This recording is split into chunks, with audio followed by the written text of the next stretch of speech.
Thank you for joining Wars of the Roses. And this is The Light of Asia by Manly P. Hall.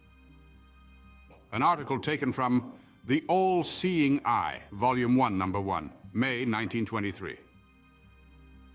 The Light of Asia by Manly P. Hall. There is no more beautiful character in the world than that of Buddha, immortalized by Arnold's wonderful poem, The Light of Asia. As the Christian worlds, divided by so many barriers from the East, seek to walk the path that leads to light, they oftentimes overlook this great light which has shone on over half the known world, and the wonderful message which he has given out to the children of men. God works in many ways, through many vehicles, in many lands, but if there ever was one through whom the Almighty labored, it was the Prince Siddhartha, the compassionate Lord of the Lotus. His teachings, filled with truths divine, in no way combat the principles of Christianity, but rather give to the Western world keys with the aid of which it may labor more successfully. To this great one we owe our greatest understanding of the doctrine of reincarnation, one of the fundamental principles of spiritual growth. This hypothesis is generally neglected not because of its improbability, but because it is so different from the accepted concepts which we have.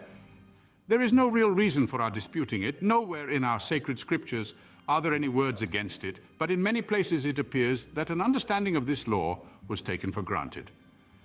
Reincarnation is the only concept of life which is universal in opportunity, personal in responsibility, impersonal as to environment, and all-promising in its possibilities.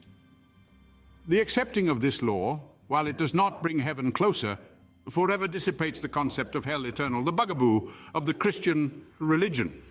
It gives noble incentive to greater labors. It promises sure rewards for work well done. It is socialistic in its concept, and the entire doctrine of reincarnation as it has been presented by Buddha, the great Oriental educator and non-radical socialist, can be stated as follows. The doctrine of reincarnation teaches equal opportunities for all and special privileges for none, success being the reward for work well done and failure the result of indolence. Buddha, in giving to man this law, has presented the only concept of life which could be acceptable to a just creator and still explain the inequalities of human consciousness. Therefore, we are grateful to the bearer for the light which he has brought, who brings it matters not, for the light is of heaven. And as these concepts of life become universalized, we shall recognize the light of Asia as one of the lights of the world. Thank you for watching, and please don't forget to share, like, subscribe and comment, and if you can, please consider donating to Wars of the Roses. Links to PayPal and Patreon are in the description. Thank you so very much.